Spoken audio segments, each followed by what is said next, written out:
All right, all right. So look, I've got me a special treat. The chief of all chiefs is in the building today. But the chief himself, he's got the chief's hat, he's got the next level hat. And I remember the day that I met you down on the boulevard, man. You was wearing the Yeah. next level socks, right? Is that right? Oh yeah, yeah, yeah, Yeah, yeah, yeah. yeah, yeah. And so that was my cue to come up and start talking to you, man. And sure enough, it was a fantastic conversation. One of the most blessed things that had happened in quite some time. And there's a lot of those good things. So this is special. So Mr. Mike Moss is in the building. Moss Talks. This guy's got a gift, ladies and gentlemen. I'm telling you, he's going to share some stuff right here. I know you got a quick time crunch, man, because you got to get on that plane, brother. So tell us a little bit about yourself, man. What you're up to nowadays. I want to kind of open up that way. Man, a little bit about myself, man. I'm a son first, man. I love being a son, man. I am a friend, bro. I'm a solid friend. I love my relationships. I'm blessed to have people in my life that are centered into my purpose and are pushing me toward my purpose. And then after that, man, I'm a speaker. A lot of times people push me to be a preacher growing up. They said, "Oh, you got this gift, man. You got to speak. You got to talk for the Lord." I was like, "Oh, I'm gonna talk for the Lord." Yeah. But it's gonna be on my terms, man. It ain't gonna be the way that somebody else saw their vision plan out in my life. I just want to be faithful and loyal to see my purpose come through in the way in which God has given me. And so right now, that platform right now is just motivational speaking, man, mentoring these young people, man. I'm a mentor. I mentor kids from the ages of 12 all the way up to about 25, man. And I really love it, man. My heart is with young people. I see so many people who are struggling to see themselves as they are, not as they could be, as they are. As they are. And a lot of times we try to push people to who they could be, but a lot of times people have a false perception of who they actually are. And when I see that, I've always been an encourager. I've always been an uplifter. And so when I realized, man, this is actually a avenue where you can actually get paid to tell people what you see in them. I'm bro, not even just to motivate people. Like, that's another level. But just to tell them what you see in them. So many people don't see the good that is really inside of them. And I really enjoy getting a chance to do that. So mentoring, I'm a flight attendant. I do work for the airlines, man. I'm traveling all over the world, man. I really enjoy new experiences. You know, where I come from, a lot of people don't leave outside of a certain radius, you know? And so that accepting that opportunity really changed some things for me in my life, man. And then last but not least, man, I'm a Christian, bro. I really believe that God has placed me here with a purpose, man. And I do believe that I'm here for something bigger than myself. Sure. So those things will kind of let you guys know who Mike Moss is, man. Yeah, man. The big Mike Moss, man, is such a spirited individual. That day we met, so everybody knows, I go downstairs out of my apartment right here on the strip. Takes 2 seconds. That's and cool. I sell some books. And I says, as I was the last part of my day, a couple hours in, walked over to him, started conversating, and he was filming a video for social. I think it got thrown into the conversation. He's like, "Man, I was actually just filming a recording right now on my flight that had two options, and I was going from this place to this place, and I could have did this and I could have did that." And you started sharing the story with me about what you were sharing with your audience. And I said, "Man, that's really good, man." I said, "This guy knows what he's doing," because I thought a lot that way myself. So if you could piggyback that thought and that video that you did, I really want you to share that here, and how you basically led with your experience that particular day. I think it was that day or that day before. Yeah, it was that morning. That morning. Yeah, man, it was so good. So if you could share that here, brother, I think that was fantastic, man. I'd love you to. It's funny because I didn't even upload that video either, man. I had so much of a good time with you. By the time I actually got back to my friend who was waiting on me, bro, it was dark, so the conditions had changed so much. I didn't even have the lighting to finish that video. So I'm actually glad you put that in my spirit, man. I'm gonna finish that on the way to the airport today. That's good. That's funny. And I'm gonna shout you out today too, man. That'll be cool. I love it, man. But, I love it. For everybody out there, man, being a flight attendant, you have two options. A lot of people think that the job is all amazing because we do fly for very cheap, right? We fly little to no, especially when you're flying for either your airline or domestically in the nation where you live. So flying back and forth is very convenient, even probably cheaper than getting my Uber to the airport. That's probably the most expensive thing I'm probably gonna do today. But on today, I was going to Vegas during a big time. It was the Raiders versus Chiefs game. There was a bunch of people out there, and there was a big music festival. I ended up finding out it was called Day in Vegas. So it was just a lot of people coming out to Vegas this weekend. Of course, Vegas is already a popular place, but today was not like any other day. It was extremely popular. So as a flight attendant, we know there are certain key points where you have to get in before the rest of the world wakes up. Because even though we do fly for cheap, we only can get on the plane when there's available seats. Okay, y'all remember that point, because I'm gonna come back to that in a second. But seats have to be available in order for us to get on. It's not like we just walk on, oh, I'm an employee for the airline. It's like, okay, let me kick this person off. Absolutely not. Revenue passengers come first. The passenger, the client is the first priority, and then the staff we can get on if they have available seating. But in this case, I knew that would be very limited because of how popular this event was, how big this weekend was, and how many people was going to be trying to get out there. So number one, I knew I had to get to the airport early. That's my number one thing. I had to get to the airport early. I had to beat the rush. I had to beat a lot of people. Why do I say that? Because a lot of times there's always, as a flight attendant, you can always count on 1 to 2 people to miss their flight. Don't miss what I say, y'all. You can always count on 1 or 2 people to miss their flight. That means that somebody did what they needed to do. They bought their ticket, they had the money, but they didn't prioritize their time. And so I always can count on 1 or 2 people to miss their flight. And I'm like, you know what? I don't like to root against people, but I tell you what, I do like to bet on myself. So I put myself in a position. I'm like, if it's possible for me to get a seat, I'm gonna get a seat. So I showed up at the airport, and I had 2 options, man. There was two flights that I was looking at, and one was a direct flight to Las Vegas. And I was like, yes, it's early. I'm exhausted. That's the one I really want to do. I want to get straight there. I can rest when I get there. That's the one I'm probably pulling for. But then I checked the loads, and I saw the seats didn't look that good. And I said, that's going to be a strong gamble, bro. That's going to be a real strong gamble. But I like the opportunity of getting there so quickly that I might have to bet on this. Now, the second flight had 2 flights. I think one landed in Dallas. Ironic, we planned them this weekend before going to Vegas. And but it was 2 longer flights. I would be way more inconvenienced. Remember, I'm tired. I don't want to stop somewhere and have to get all my stuff and get off and then get back on again. It's an inconvenience. It's not really fitting for my schedule, how I saw my day.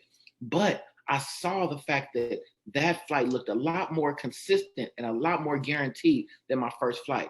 Now, my last and final thing that I want to let you know is that these 2 flights were only within 10 minutes of each other. Manny, I didn't have the luxury of stopping by one flight and getting a chill there and then choosing the other flight. I had to make a decision, brother. I had to make a decision. So I had to choose which flight I was going to take. Now, the gate agent that I was talking to, she was very helpful. She was like, Mike, I really want you to get on this flight, but I'm not gonna lie, you're actually last on this list. I got a few people ahead of you, and I'm not saying you can't make it, but it's gonna take a lot of stuff to happen from some other people in order for me to guarantee that you get a seat on this flight. She was like, I'm willing to wait as long as I can. She's like, but I do see this other flight, and yes, it is inconvenient to you, but if you go ahead and do this flight, I can guarantee that you can get to Vegas. And I sat there, I was like, but it's still a chance that I can get here on this straight flight? You're telling me that even though that one is guaranteed, it is inconvenient, and there's still a little chance that I can make this straight road? She's like, yeah, there is a little chance. I'm just don't want to make any promises for this flight because it's a lot that has to happen. And I said, okay. And I hesitated, Manny. That's the first thing. I hesitated. Because as much as I wanted the guarantee of knowing that I could get there, with the 2 flights, I was loved the thought of being able to get there easy, man. I was like, making it simple, that's really gonna do it for me. And then I had a moment. I was like, Mike, listen, if you gamble on this situation and you miss this opportunity to get there, you're gonna miss out on all the fun, all of the intentional relationships. People's coming out there to celebrate my birthday, have a Friendsgiving. You're gonna miss out on all these people that really love you, people that want to celebrate you, and just a monumental time for your heart and for your family. Mike, go take the long route, bro. Go take the long route. And it's a different type of feeling when you take a second option and don't know how the first one turns out. When you do the harder option and no one tells you, hey, you would have made that flight. Oh, you didn't make it. You don't get the satisfaction of knowing, oh, I made the right decision. You just have to do what's best for you because it's best for you. So I ran to the second gate, man. And of course, and long story short, man, I got on, man. We hopped over to Dallas, man, and they end up letting the people who originally got on the flight stay on the flight. So I even didn't even have to leave, which means I ended up actually getting more sleep, and I was tired anyway. So actually, when I landed, bro, I was actually more rested than when I first started. So it actually worked out because I ended up getting more time. So it was a blessing, bro. But the points that I really want to drive home, and what I was telling to my followers on TikTok, is that a lot of times when we see success, we see a straight path. We're looking at it from other person's point of view. We haven't looked at everything they had to go through, and we see an opportunity, and we like, if I can just make this amount of money in this amount of time, my life will be set. Man, if I can just pursue this type of happiness from this relationship, if I can just force this thing to work, if I don't have to start over, if I don't have to break up, if I can just work out some kinks with this person, yeah, this might not be a healthy situation right now, but if I can just show them that I'm worth them doing their best, worth them treating me right, I may be able to get straight to happiness. A lot of times, man, we forfeit the road, the purpose that comes with that pain, the promise that comes with that frustration, the reward that comes with all the trials and stuff that you go through. And so a lot of times we try to take that easy road, but there's a certain road, man, that is proven, man, and it's called work, bro.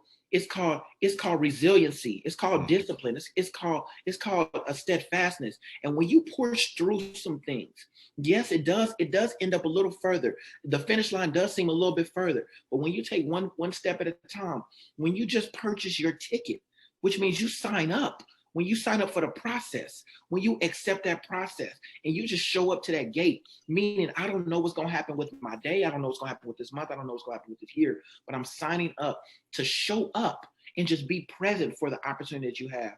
You put yourself in position to guarantee the success, the fulfillment, the joy that comes with living on purpose. And that was my word for everybody. Yeah, man, that's fantastic. See, and I'm glad that I brought that up because you once again delivered in grandiose fashion, just like you did with me. And I was thinking, I'm like, this dude's badass, man. This dude's really good. Now you said a couple P words in there again, man, which I want to enlighten that conversation point again, because it's what you shared with me down there, which I thought was, again, you were just, when I meet somebody and they speak in a way where it makes me question and turn my head a couple times, raise my eyebrows, I said that's different right there. So I really value that. So you talk about sort of your promise to the big picture of life. You have two P words that you say kind of tie your brand together.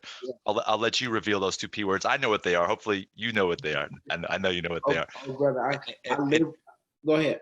No, I was just going to say, enlighten us with some of that, my man, and tell us about sort of how you feel towards those two words and what came to be of it, why you know that to be true, all your thoughts and feelings around it.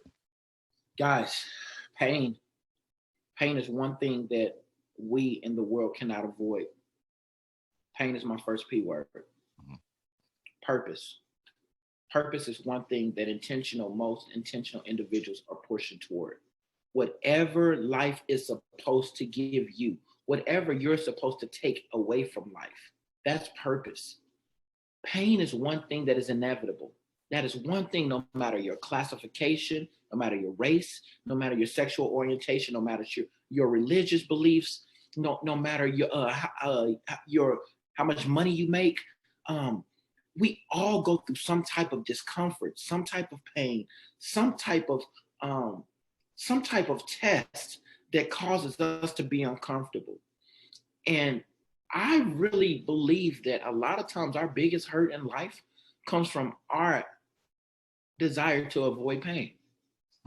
We're trying to walk away and avoid something that has to happen eventually. Now, I don't know about you, man, but I've been in a few fights growing up, and it feels totally different when you get punched for something you're bracing for and for something that you don't see coming.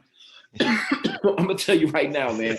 Getting hit, if I gotta choose, I don't want to get hit either way.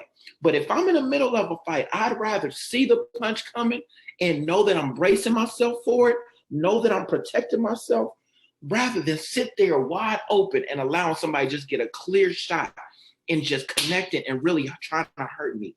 And that's what I feel about life. A lot of times people think that life is trying to hurt you. No, life just hurts. Life ain't just trying to hurt you. Life is being life. Life has good things that comes out of it. Life has painful things that come out of it. But if you live long enough, pain is going to happen. And if you know that and you wake up bracing for the discomfort, bracing for the punch that your day has to give you, it feels a lot different. When you get hit, now you're prepared to take a lick and keep on ticking. Like I've heard things that show me that that pain is not the end of it. And you know, fear is one of those things that people really die over, not even pain.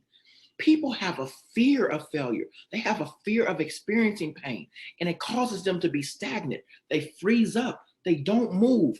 They allow life to go without them, and they miss out on so many opportunities, not because the pain was so bad, but because their fear to ever feel it kept them from moving towards it. And so they move in a comfort zone, in a bubble where, yes, they may not feel as much pain as the person pushing, but they never feel the purpose that comes as a result of it too. So my tagline is pain for purpose, y'all. And it's basically using what you cannot avoid for something that you ultimately desire or ultimately want to obtain. Pain for purpose. Yes, it's incredibly said, and it makes so much sense as you articulate it too, because anybody that's been through those tranches of experiences where you just feel like life is kicking your butt, that's what it results in. So flipping the script essentially is part of what you're helping people do, to acknowledge the pain and sort of the word I use is suffering. I remember, man's search for meaning, the word was suffering a lot.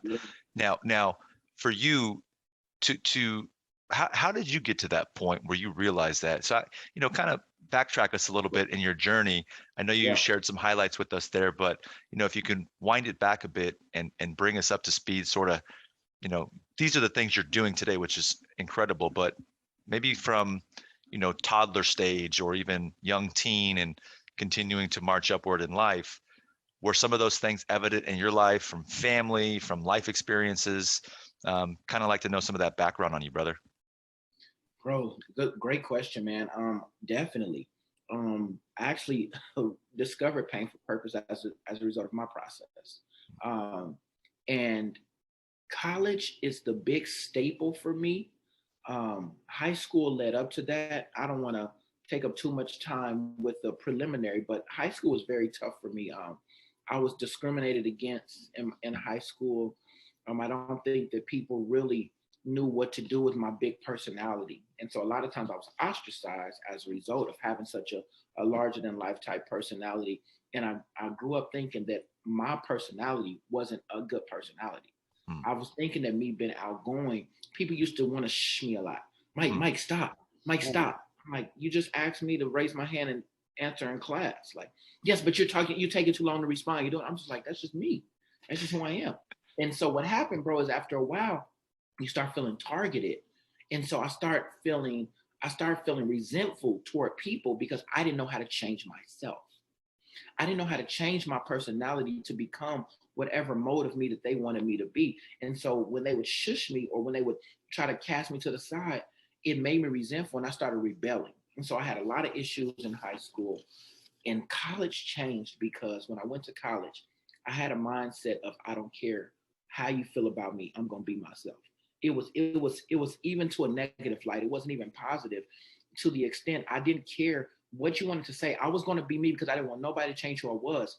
And what flipped script for me, Manny, is that when people saw that, they celebrated it. And it confused me, bro, because I was just like, I came here to do what I want to do no matter what. And I don't know if you know what that feeling feels like, but when you're so stubborn, when you're so adamant, when you are so prideful that nobody's going to change you, it's like the trauma that I went through made me complete on the opposite side want to be a terror. And it's just like, hey, I'm gonna be myself. But what happens is that people saw glimpses of it, which is like, oh, he got something. That's like, and what they did was they took what they saw and it was like, we want to put you on stage. We want to see you do some stuff for us. And I've never seen nobody take me outside of church growing up with my family. I've never seen nobody take me and put me in a place for me to make a positive impression.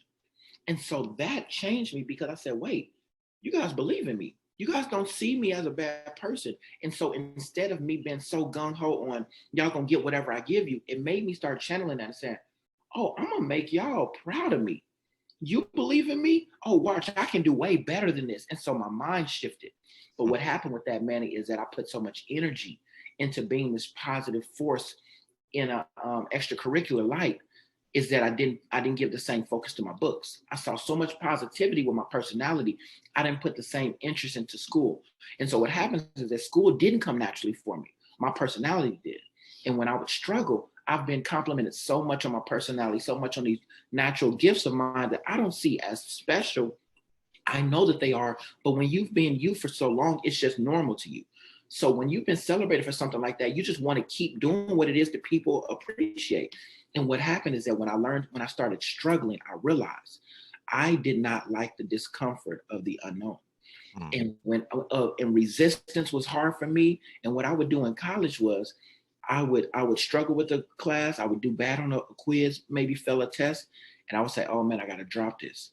I can't see myself fail because then I'll become a failure." So my fear to fail started allowing me to drop classes before I would ever see the end result of it. Remember, I was talking about the plane earlier, and I said a lot of times you have to walk away from something, not getting a guarantee that you made the right decision, but pushing toward what it is that you know. In classes, I couldn't do that.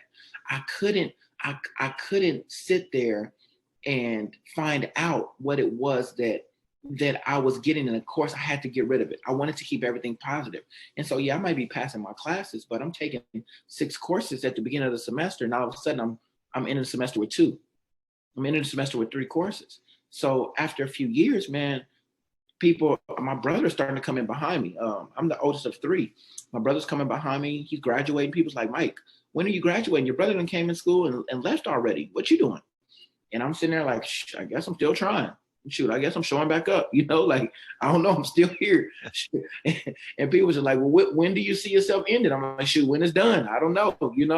But what I knew inside was that I wasn't really chasing after the answers because I didn't want to face what I was doing. And to fast forward, man, it ended up taking me 9 years to get a 4-year degree in college, bro. It took me 9 years to get a 4-year degree. But one thing I realized was that if I stop, I can guarantee that I won't get it. I can guarantee that I won't get it. And there was 1 year when I made a decision finally that no matter what, I was going to give God everything I had. I was going to give myself everything I had. And that was the toughest year of my life, man. I went through so much crap that year, bro. Like, and of course, now looking on the back end, I'm like, that's expected. I wanted more out of myself. I wanted greater. Of course that happened. But that year I was just like, God, do you love me? Do you not want this to happen? Like, I couldn't believe all the stuff that I went through. But he knew what he was placing me here for. And he knew what he had for me. And I ended up graduating that year, man. And I always tell people that graduation did not happen coincidentally. Even 2 weeks up before, the president said, like, yo, we messed up on some of your courses. It's actually something that you're missing. You're not going to be able to walk. And I'm like, you know what? That's fine. I told God anyway, if we don't get this one right, I'm done. I'm not trying no more. But I still owe him my word. So I'm going to give him the rest of these 2 weeks. I'm going to keep trying. Man, the day of my graduation is crazy. I saw the president at a preliminary dinner, and I told him, I was like, hey, do you think you could check on that for me one more time? And we had already had conversation back and forth that the last couple of weeks, so he was very familiar with me. I'm talking about my family still came down after me telling them, like, y'all, we may not graduate. They was like, well, we praying. And so we coming to celebrate something. We don't care what it is. If you don't get to walk in front of everybody else, you're going to walk in front of us. We're going to celebrate you doing something. I was like, oh, come on. I'm telling you, man, Black families, man, they different, man. I love it, man. I love it. They said, we coming down. We going to do something. You've been in here all this time. We doing something this year. I said, okay, this is what we doing. So they came down, man, and I asked him just to check again, man. He went to the office. Man, he comes out chuckling. And I'm sitting here like, what does this dude think is funny? And he's like, boy, I don't know what it is about you. He was like, but God must be favoring you. And I was like, what are you saying? Tell me something clear. He said, I went in here. He's like, and I had a note that said that we corrected a mistake on your behalf. He's like, Mike, you're going to be graduating this weekend. And I wanted to jump for joy. He said, but I hate to tell you, and I'm sorry to disappoint you. He looked at my mom and my aunt. He said, you're not going to be able to walk. You will graduate, but you won't be able to walk because we don't have any leftover ropes for you this weekend. And I looked at him and I saw the shock on my mom's face. And I saw my aunt. She didn't even look up. She was just praying the whole time. I look up and I tell him, and I got a little smirk on my face. I said, you know what? Man, I bought that rope at the beginning of this year, man. I told myself if I was going to graduate, I better have my stuff in order. He looked at me, he chuckled, he said, I see you tonight. I see you tonight. You know what I'm saying? And that moment shaped and shifted pain for purpose. Pain being the one thing I couldn't avoid. Manny, I would have never graduated had I not confronted the issue, which was me avoiding the discomfort of seeing myself as I was, pushing through the discomfort of being uncomfortable each and every day, sacrificing time with my friends, with my family, with my girl at the time, just to make sure that I was adamant and consistent with the things that I needed to do in order to graduate. And I got the purpose at the end. I got that diploma. I got a chance to walk the stage. I had my moment. And it was everything that I waited for, man. That moment let me know, Mike, you can do anything if you're willing to work for it. You can do anything if you're not willing to quit.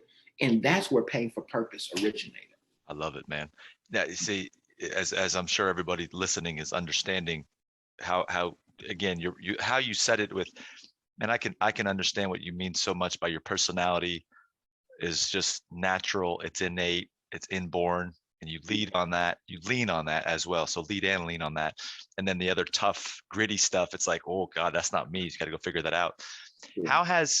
How has growing up and moving past that and continuing to live life into the future been impacted by some of that as well? Do you find yourself, because we're all human and we all, if we're going to continue to grow, we're going to continue to reach pain. I mean, that's just no way to avoid it. So do you have a system in place, or, for example, when you try to go to the next level, you catch yourself and you remind yourself of, hey, college, and that's sort of a mini reinvention point at that stage where you can trick yourself and sort of continue on. Like, what do you do when you continue to evolve in today's day and age, for some of your personal projects, business endeavors, things like that, to help you continue to get through that when it gets hard, or should I say? Absolutely, man. And absolutely I do, man. I have a few things that I always try to do. Number one is I have people around me that hold me accountable. And I make sure that I'm not the best person in my group. Yep. I always have somebody around me I'm looking up to. Somebody asks me, I'm always can get advice from. Somebody I can always watch. What that does for me, Manny, is that it shows me the difference between where I am and where I'm going. People that are not on your level, man, they move differently, man. Mm-hmm. Even if y'all have the same grit, even if you work hard, or if I'm working harder because I'm trying to attain something as them, they don't have the same time I do. They don't have the luxury to play around or take a random phone call and shoot the stuff with somebody else leisurely, man. They have to get after. There's people that's counting on them. It's evident. The life that I want is evident in the people that I'm watching. Does that make sense? Number two, man, is preparation, bro. You don't come into any situation that you really want already prepared. There is a practice and a preparation that has to take place. For myself, daily disciplines are very, very helpful into making sure, number one, that my mind is right. So being a flight attendant, man, you deal with so many different people. And of course, we just went through one of the toughest years of all in COVID. And I realized that in order for me to be able to deal with people and be accessible to them and give them my best self, I have to prepare for that every single day. I have to prepare for that, because some days, man, you get 4 or 5 flights straight with nothing but bad news, nothing but discomfort, nothing but frustrated individuals based off of inconvenient circumstances they just endured. And so for me, I'm the last line of defense is what they call it. And I have to be there to let them know, like, you guys, it's going to get better. And not even that, but this is not the end of the world. Bro, when the first thing I knew coming into this was that this was going to be an inconvenient position was when I first missed my surprise 30th birthday party, man.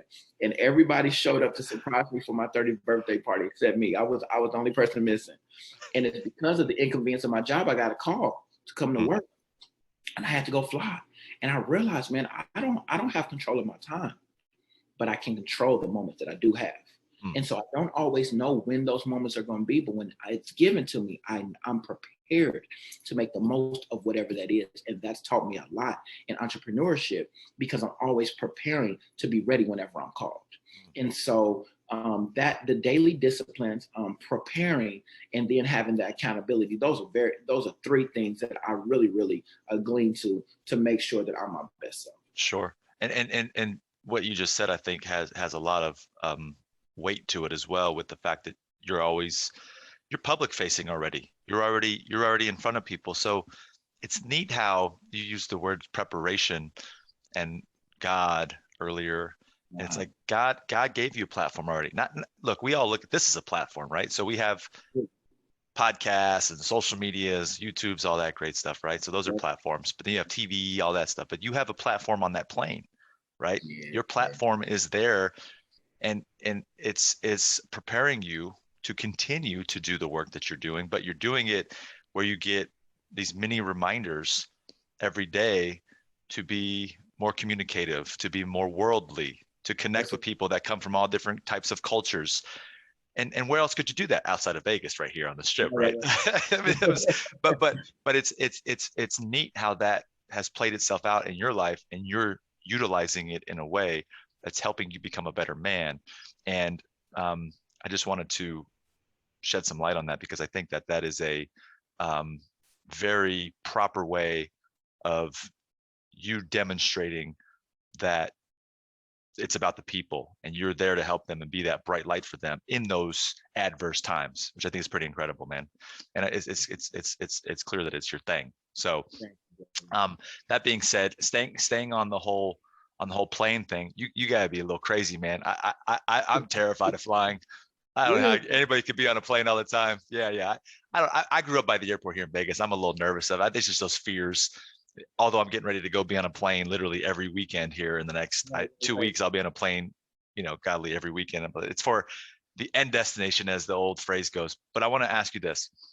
What has that whole flying journey taught you about life, right? What are some of the things that being up in the air and traveling gave you in terms of lessons for life that can be applicable to somebody that's listening here that might be on the ground, right? They're on the ground, you're in the air, and maybe managing the two.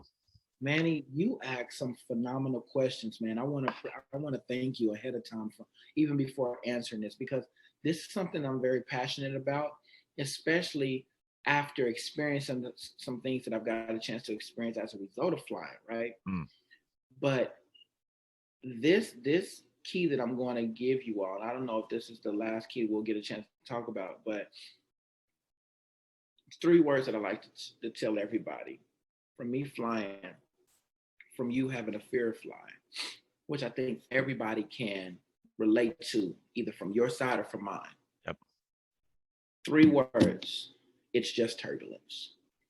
Listen, when you're flying, before we become flight attendants, before we get into this industry, we go through a tough, rigorous training before we're ever put in this position. And before I got in this position, I did not know how tough it was to become a flight attendant. I didn't realize how tough it was to become a pilot, to become a crew member at all. They put you through the ringer, and they put you through there because they need you to be an example of safety for other people that may be uncomfortable. Manny, there's a process that we go through when we're getting ready for a flight, and it's because the industry is based off of safety. There are protocols in which we go through to make sure that we keep individuals safe. Now, what happens is, because we do such an amazing job at that, people think that our number one priority is service. Manny, that's not the case. A lot of times people think, oh, so I could become a flight attendant. What do you do? I need to learn how to do drinks. Do I need to learn how to pass out nuts and cookies? And I'm just like, nah. I never got trained on doing snacks, bro. Matter of fact, when I graduated, I was more nervous of pouring a Coca-Cola correctly than I was of saving people if the plane went down. And I remember being so frustrated because somebody looked at me, he's like, oh, I could tell you knew. And I was like, how? He was like, I can tell by the way you pour that drink. You don't do this often. I was just like, and man, I must have whispered to myself. I was like, man, I bet you if this plane go down, you'll see. I know.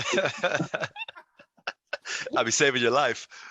I bet you'll see how prepared I am if Yeah. something happens wrong on this plane.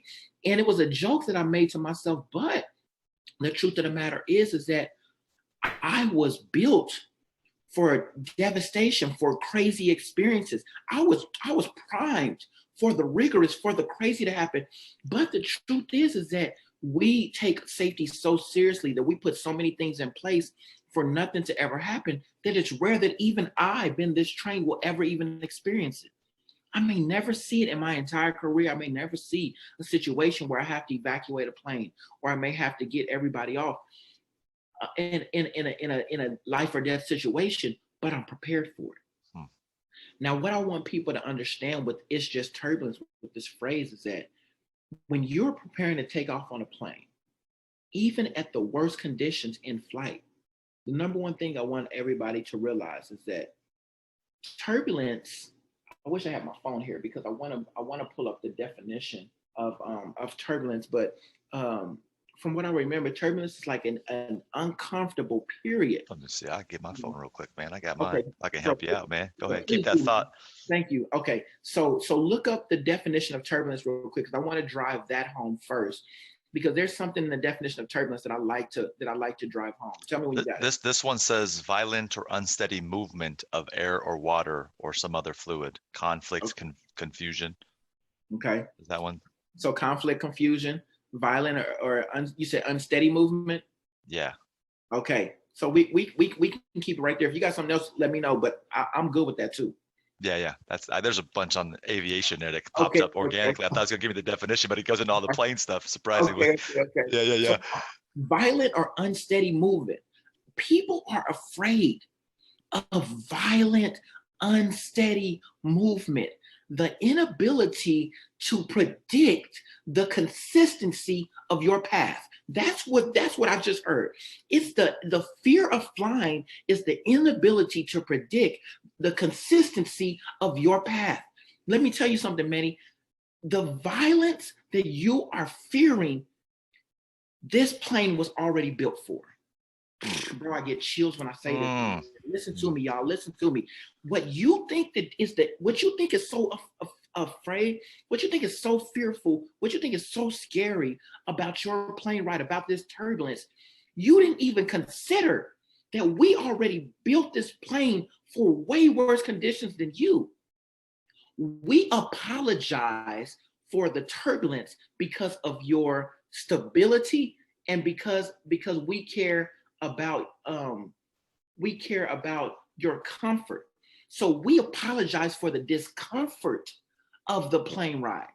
We're not apologizing for the inability to keep you safe. Don't mix up what I'm saying. We are never worried about your safety, regardless of the rough air, regardless of the violent waves and the violent turbulence that you fear. We apologize for your comfort because we know that you're uncomfortable. However, being uncomfortable does not take away your prerequisite to fly. Come on, y'all, listen to me, hear me. You being uncomfortable, you only being afraid to fly does not take away the ability for us to get you there safely. That's an internal thing. That has nothing to do with the path that we're taking to get you there. We may get there quickly. It may be super smooth. It may be turbulent. Either way, we know that when we take off, we're going to land. We already have it planned out. No matter how rough this plane gets, we are going to get you where you're going safely. But there are individuals who are so afraid of the possible violent behavior of the wind, of the possible turbulence of this road, that you would actually sometimes forfeit your trip, your entire experience, never get to the plane of what you're going or experience the process that could actually build the character for you to actually become more tolerant in the future of your future flights, simply due to the fear that this possible flight, which is not guaranteed, you would actually stop for the possibility that it could be uncomfortable. My word to everybody out there is that it's just turbulence, y'all. It's just turbulence. Turbulence is just, it's a possible violent movement. It's a possible rocky road. But when we take off, remember, safety was our top priority. And one thing I want to tell somebody out there with your life is that Your life getting there from point A to point B, God saw that a long time ago, way before you even knew your purpose. And he said, I have a point B for you. I have a finish line for you. And it could get rocky at some points. It could get turbulent, but that has nothing to do with my plan of action for you. That has nothing to do with my desire and my guarantee that you can make it. As long as you show up for this flight, as long as you buckle up, which means that you secure yourself, you do the things that secure yourself for the flight. Now, one thing I can't guarantee on a flight is that I can't guarantee we keep you safe if you don't listen to my safety instructions. And when a flight attendant goes through a safety instructions, that's one of the deadest parts on the plane, man. People decide to do everything but listen during the safety demo. I'm one of them. Brother, if I ain't flying, sometimes I'm one too, bro. You hear it so many times that you feel like you understand it all. But let me tell you, you get into a situation where the air changes and you have trouble breathing. I've been there. You start trying to remember back what was all those things you told me to do. You said, hold on, put my mask, secure it. Do I keep my seatbelt on? Do I go grab it? Wait. I'm in a situation now. How come I don't remember? I've heard this 100 times. How come you never paid attention? You never focused. You never believed that this situation was possible. There are some tips, bro. There's some tips that this podcast is doing for your listeners, and you are giving out some gems that somebody could use later on in their life. And maybe because they haven't had that situation yesterday, maybe because they want to experience it tomorrow, maybe they're taking our conversation for granted. But I promise you, Manny, there's somebody right now that's listening to safety instructions of this conversation, and they're preparing their life as a result of the gems that we've left here today. And they're like, you know what? I might not have that ready tomorrow, but I'm going to learn these things. I'm going to take this down. I'm going to make sure that I secure my max before assisting others. Now, that's a popular thing that we say on the flight, y'all. Secure your max before assisting others. And the hardest people that have a hardest time with that, I have to repeat the most too, guess who? It's mothers. The most sacrificing people, self-sacrificing people in the world. Some of the biggest hearts in the world. Why do I have to repeat this message to mothers? They care about their child so much that that's their first priority. And they want to make sure that that mask gets on their baby. But one thing I tell those mothers is, listen, if you go unconscious because you can't breathe, now all of a sudden 2 people just died. We just lost 2 people as an inability for you to follow those directions and save yourself. Because what happens is that if a baby passes out due to the conditions, even if it gets its oxygen on late, it can still be revived. But the seriousness of the situation happens not from you passing out. It's for the inability for you to receive oxygen for a long period of time. So it's not the initial shock of the situation that causes death to be an option. Death only comes into the picture when oxygen never arrives. And so we tell you, secure your max first. Make sure you're good, because as long as you're able to breathe, as long as you're able to function, you can help someone next to you. But if everyone is operating without oxygen, trying to save each other, we lose everyone. In this conversation that I'm having between you and I, you giving me oxygen today, brother, and I'm thankful for it. No, but man, you have to secure yourself, man. I need you to make sure you put the oxygen on first. My conversation, bro, I have a mother, I have a father, I have brothers, I have a nephew. Listen, bro, my nephew, man, is my favorite human in the world, bro. But I know that if something happens on that plane and he's sitting next to me, he is not my first concern. I got to get my mask on so that I can guarantee that I even have an option to save my little buddy, man. And we have to train our way of thoughts. And a lot of times, man, people in the world, don't miss this, y'all.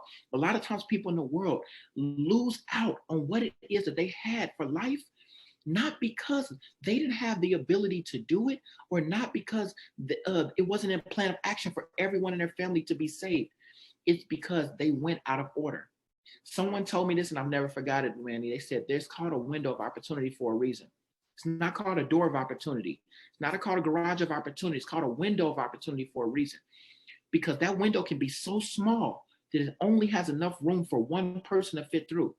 And once you go get what it is that you're getting, you can come back and save individuals. You can show them what you've learned, but you cannot save somebody something that you were never taught. And when there's turbulence, even if you have a fear of flying, you have to have enough purpose in the destination of where you're going, in the experience of why you're traveling, to go through that discomfort. And one thing that you said for me, Manny, is that, bro, I get nervous every time, man. I do not look forward to flying, but you said, I'm going to be on that plane. You Yeah, said yeah. weekend after weekend after weekend. And that right there is a message, brother, because what you said is that fear is not bigger than your purpose. You know that even though you're going to be uncomfortable and you're preparing to be uncomfortable, you still determine within your heart, I'm going to get on that flight. Mm. And if I can get just one person listening to this to tell them that I'm going to buckle up, I'm going to listen to the safety instructions. You're going to find out where them exits are. I got 4. I got 2 behind me. I'm coming this way. If you know that you see these exits and you have those options to dive off, you got those resources of people to cling to in those turbulent situations, you're buckled up and you're braced for what's going to happen. Number one, this plane that you're in, the situation is in, is built for the turbulence that you're experiencing. Number 2, there was a plan of action to make sure that you got there from plan A to plan B no matter what. And number 3, you secure yourself before assisting others. I guarantee you will land your flight safely, and you will achieve and make sure that you maintain the purpose that God has set for you, man. That's a word for me in Moss Talks. Man, yeah, mic drop, man. I should take my headset off and just drop it on the floor, man. That's it right there. Because you delivered in every way I would have expected, and I'm so happy that we made this decision to do this. Yes, Again, we can come back and revisit it. I know you got to jump on a plane, my man. I'm sure that people that do hear this are probably going to start wanting to fly your airline and ask and request for you. So they can make sure that you're over there, in energy and in spirit next to them. But I agree with you real quick to finish it up. I mean, to what you just said right there about putting the oxygen on you first, I think that kind of really how I see it, this is my opinion. I think it's about always working on yourself so that you can be better for the rest of us, right? So go inward first to be able to help outward. And then I could spend another 20 minutes just talking about what you just said there. But that the framing and the positioning of how you look at it, it's just turbulence, the way you described it. I can imagine that there's going to be a lot of people on here that listen to this that are going to be thinking, wow, you've really just eased the way I have flying experience. Because I know it to be known, a lot of people don't like to fly. It's a terrible fear. But even for me, I just felt the peace come through me right there, man. I think it was really good. Great. I mean, just fantastic, man. Fantastic. I got the goosebumps. I can't see them right here, but they're there. Yeah, because you're so good. So let's get you off to your plane, man. I know you got a jet. We don't want you to miss your flight, man. You got some lives to change out there. I need a part 2, man. I need a part 2. Yeah, we'll get you a part 2. Because Maybe we just make it something regular, man. let's do it, man. Let's do it, man. God has blessed us too much for us not to keep this conversation going, man. I'm very grateful for our experience, brother. Absolutely, really, man. We know this is just the beginning, as we've discussed, man. But for everybody else, I'm glad they got a chance to hear you. Is there a place that they can go to find you? Please, Instagram, TikTok. Moss Talks, man. Moss Talks, MOSS, like the tree, Moss, and then Talks, which is what God has gifted me to do, man. It's just Moss just talking, man. Moss Talks, man. That's right. And then because I am a flight attendant, I do travel a lot. If you want to follow my travel page, man, and just see the different places that I go, and just some tidbits of inspiration as I travel along. It's called Pain for Purpose. Pain for Purpose. PAIN, the number 4 on Instagram, number 4, and then Purpose, man. Pain for Purpose. You guys can check me out there, man. And then Next Level Living. We have a podcast, an inspirational, motivational podcast. It's called Next Level Living Podcast, and it's on YouTube if you like to visually see it, as Manny and I are talking, or all streaming platforms if you want to check that out, man. Next Level Living Podcast. I would love to see you. Yeah, I'm sure you're gonna have some flockers, man. They're gonna come at you, like you the star, man. They're gonna come want some more of you, brother. Well, listen, man, you're a gent. You're as good as they get. So blessed to have you in my life now. So glad, for this, grateful. It's incredible, man. So you have a safe flight tonight, man. We'll reconnect here afterwards, and we'll work on that second one, man. Part 2. There we go, man. We coming up, y'all. Yeah. Okay? All right, brother. Appreciate you, man. Brother. You too.